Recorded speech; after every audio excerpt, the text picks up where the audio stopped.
Well, Lee, I think we're feeling a bit better this morning. I've got to say, I thought Newcastle were very poor at Doncaster and in Mallorca, in the 2 games they played there.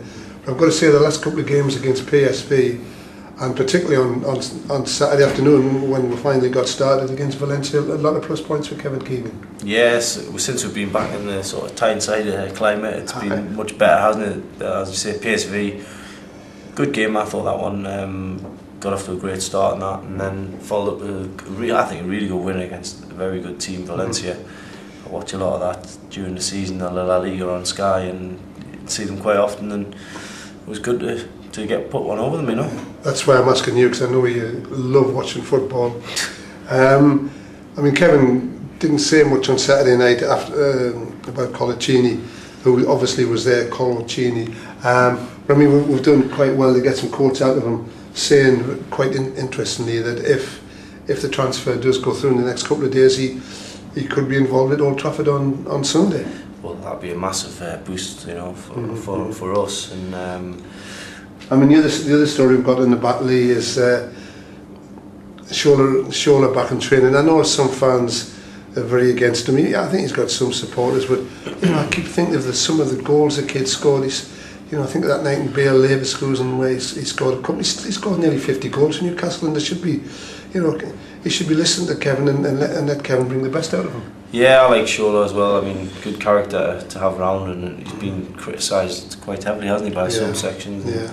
That's fair enough, because entitled to opinion, but I think I'd rather have him than not have him. And you know, I know he's had these problems with injuries and all that kind of thing, but one thing I am surprised about is the lack of interest, like proper interest from clubs keen to give him a chance this summer, you know. Yeah, no, I think there's been plenty of clubs interested. I mean, Glen Road would have took him to Norwich, Ipswich wanted him, West Brom ready to pay, but I think Dennis Wise slapped a 3.5 million transfer fee on him. So, and turning inside, Jonas Gutierrez, is that if I pronounce it right? I know he's your man. I mean, I think you've just got his life story out of him in the last couple of weeks.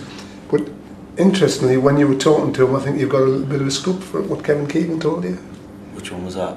Well, when you said he speaks good English. Oh yeah. I mean, you know, when we were talking to Jonas on Saturday, Kevin came up behind and he didn't know he was there, and he basically was saying, yeah, he speaks good English, and it's a shame that the next guy that was signing doesn't speak any good English. So it was quite a funny moment. But he'll mean that, you know. I think he really will mean that.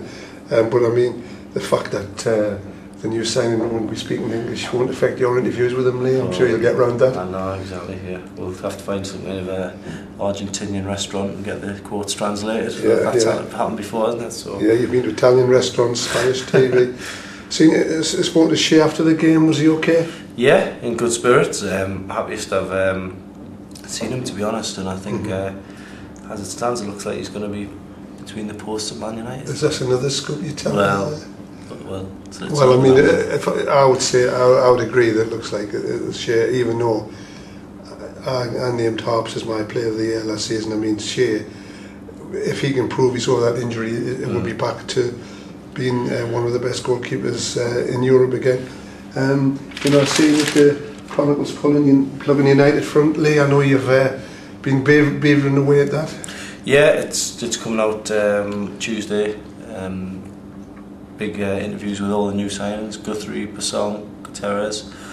Unfortunately, Mr. Colaccini's transfer didn't go through in time to interview him, but maybe that's one for the future. But yeah, it's got all the usual views in and from columnists and stuff like that. So yeah. Is it too late for me to write something for it?